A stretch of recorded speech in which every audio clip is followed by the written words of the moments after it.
我睇咗電影《大風殺》嗰日喺圓方有段小插曲嘅。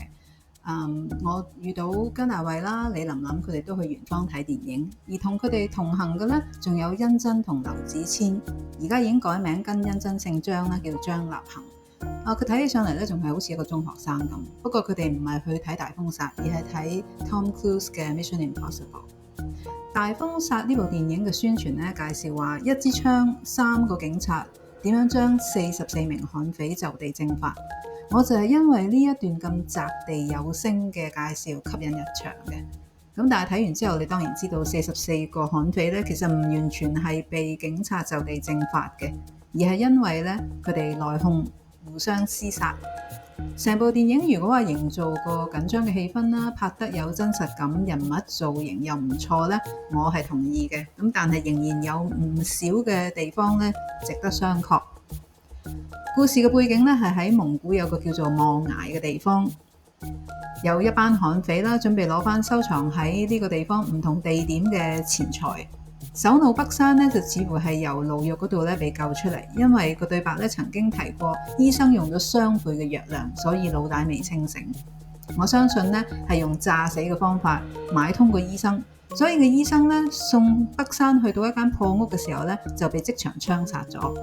北山仲係昏迷嘅時候咧，其中一個手下咧已經想侵吞啲財物噶啦，並且想殺死埋個腦袋。呢度咧其實有一個筆嘅，就係點解會將啲錢收喺呢個咁偏遠嘅地方呢？因為理論上呢個地方冇咩油水可以撈嘅，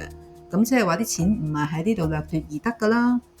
就喺悍匪開始有內訌、互相廝殺嘅時候咧，就驚動咗警察。駐守嘅其中一名警察咧，其實係個退役嘅軍人，因為佢開場嗰度咧已經講咗，佢係成個排裏邊唯一生還者。咁可以想象咧，一個正當成年啦嘅人啦，點解甘願守喺一個窮鄉僻壤？而呢個地方咧，經常會因為沙塵風暴咧而同外界隔絕嘅，資源又少，佢應該係有創傷後遺症。好啦，幾個悍匪先後想要侵吞財物，都被老大咧一一化解。當中有個有趣嘅小節，老大自己喺個飯店嗰度咧所住嘅房間叫做昨日。警察潛入去想揾外援嘅嗰間房咧，叫做現在。而片末最後北山同佢最忠誠嘅手下舌頭瞓喺地下嗰度，旁邊咧就有塊石，上面寫住來。導演想表達乜嘢呢？我諗坐過監嘅北山，佢顯然同外界已經脫節啦。佢仍然用佢好舊有嘅方法去管理佢嘅社團，咁行唔行得通呢？